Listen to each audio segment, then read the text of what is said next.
I'm Carolyn Joel Elva, and in this video, I'll talk about some of the several valuable tools in liberation psychology. Artistic expression is one, observation of your actions is another, as is analysis of what you say, words you choose or leave out. Myths and stories from around the world are also valuable as mirrors, reflecting back your strengths and foibles. They help you see clearly the prominent role of doing and not doing in your life and the lives of others. Faust says it, the deed is all. As you accept that what you say, what you do, what you choose not to do, are all part of the unique person you are, meaningless worries will slip away. There are clues and descriptions of paths I have taken, but not the path itself, which you will discover as you set off, stumble, or race ahead on your own path of liberation. Hopefully, always within sight of at least one fool and joker and other wise travelers. Let's begin with action, which is a choice you make not to be idle. It's your life force calling attention to itself. It's how you know you're not dead. It's also how you find a lost coin in the street, a lover, a new life. You look at choices. When you choose to go to a film, it means you're not choosing to do a range of other things. Action shifts your mood.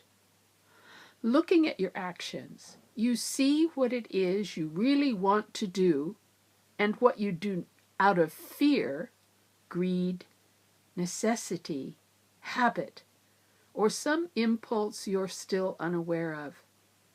To look at yourself in this way means you have a deep and urgent need to know at this particular time in your life. How do we stimulate action? You can take on new challenges, mentally, physically, financially, whatever will make life worthwhile. At other times, life gives a crisis, and then we need to create the action for ourselves. This is conscious evolution, with every thought, word, and act which makes your future.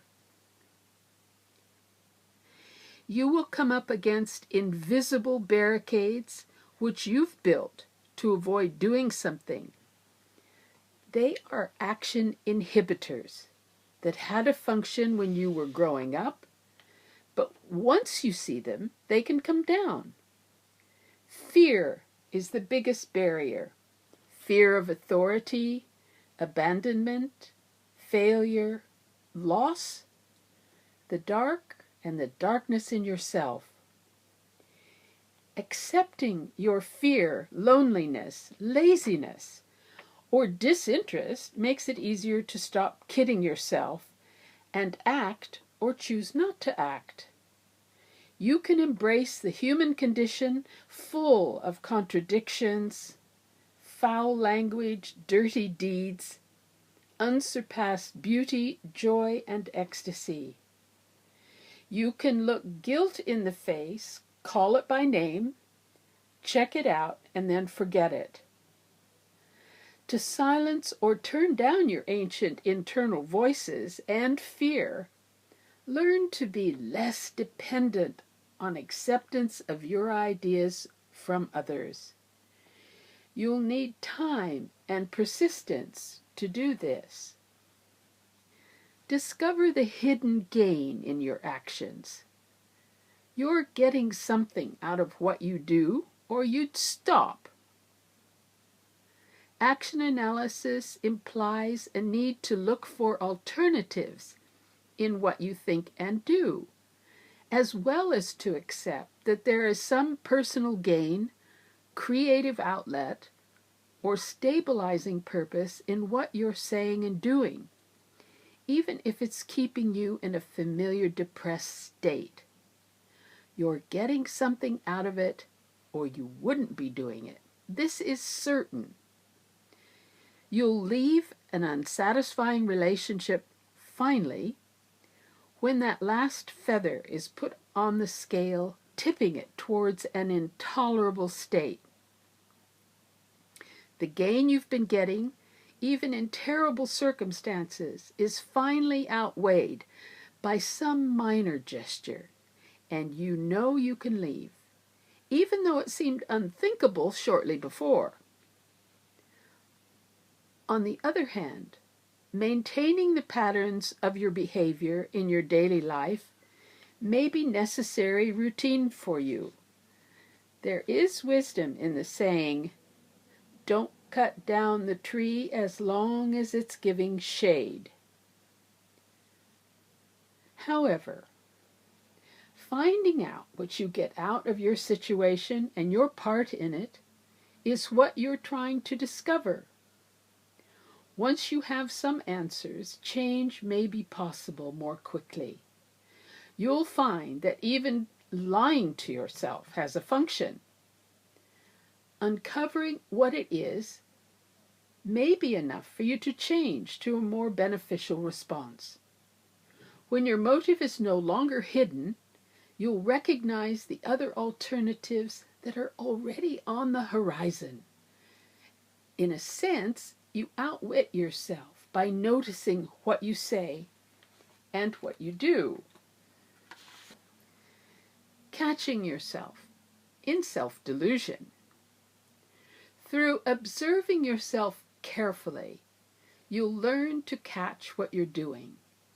You'll begin to spot what you need more of and less of to have a flourishing life. You'll experience the multiple rewards from each activity as your perceptions of what you're doing shift to meet the reality. You can drop your pretense that you're going to do something when you don't want to or don't know how to. For example, I say I want to find enlightenment, so I'm going to India on that quest. In reality, I'm traveling and maybe feeling special in my search for higher power. As to enlightenment, I may not even be asking the right questions.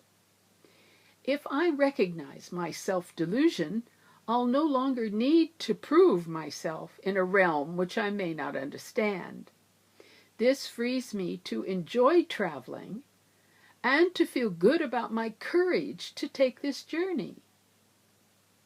Any other benefits of a spiritual nature will only come if I'm ready to let unexpected elements enter the story along the way, not because I know how to find them. Each of us can learn to relax our pretenses and let the multiple benefits from our actions unfold most of the time. Kidding yourself. Intention is not action. Lying to yourself and others narrows your choices and keeps you repeating your present habitual actions.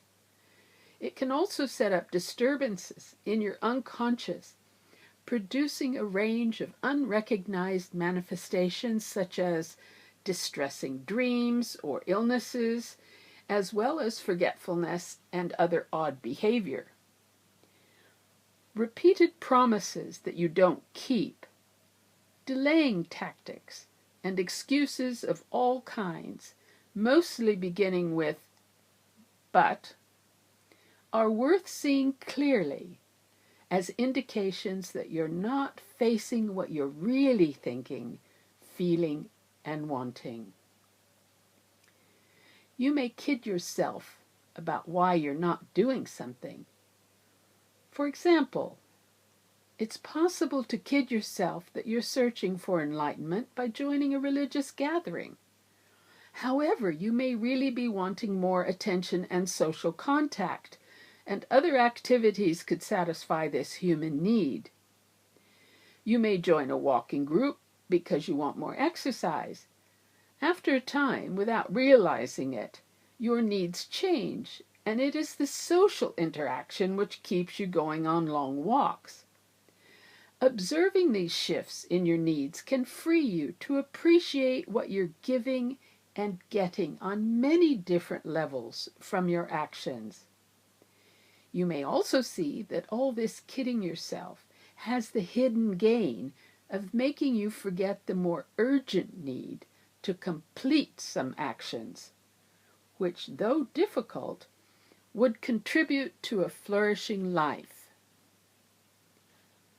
Unconscious forces manifesting their presence. Freud's self-analysis brought to his attention how the internal workings of our minds can be seen and recognized through physical signs and symptoms. These may be signals that all is not as we pretend that it is in our lives of love and work. Freud experienced these manifestations.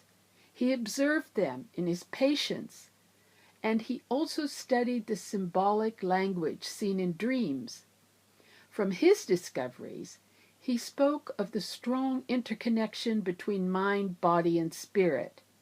He showed how jokes and slips of the tongue, eye, or foot, forgetting or losing things, can all be signals that something is moving just below the surface which wants to be seen or spoken. Noticing these unconscious manifestations is one facet of action analysis. This means paying attention to what you do and don't do, what slips out in mysterious ways, such as, I notice I've left the keys to my office at work again. I've tripped 3 times today. I notice that I often call you by someone else's name. I left the phone off the hook twice in a row. I'm repeatedly dreaming of being violent and in fights. You may laugh when you hear these happening to others. They're so familiar. When you notice signals, it's time to change something in your daily life. Don't ignore these messages. Gaps between what you say and what you do will become evident as you look carefully at your actions and your words. In self-analysis, you look carefully at your actions. You then look as carefully at what you think you've been doing, have intended to do, or avoided. For instance, I've been saying I would walk every day in the park, but I only have been twice this week. I said I'd go to see my friend on Monday, but I didn't.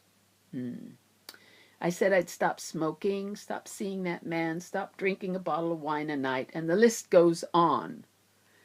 Seeing this gaping hole between my intention and my action creates an awareness that all is not as I've been telling myself and the world that it is. Exploring this gap can bring tremendous relief as I come to understand where my heart really is. On the other hand, I may feel panic facing new facets of myself. This is a search for clarity and understanding of what you and I are really doing or choosing not to do, with no value judgment in the process. You can learn to see the gaps between your words and your actions with practice, and then you get rid of them. A torch He's left for each of us to keep alight. As you will see, as you continue to learn for yourself in the next video.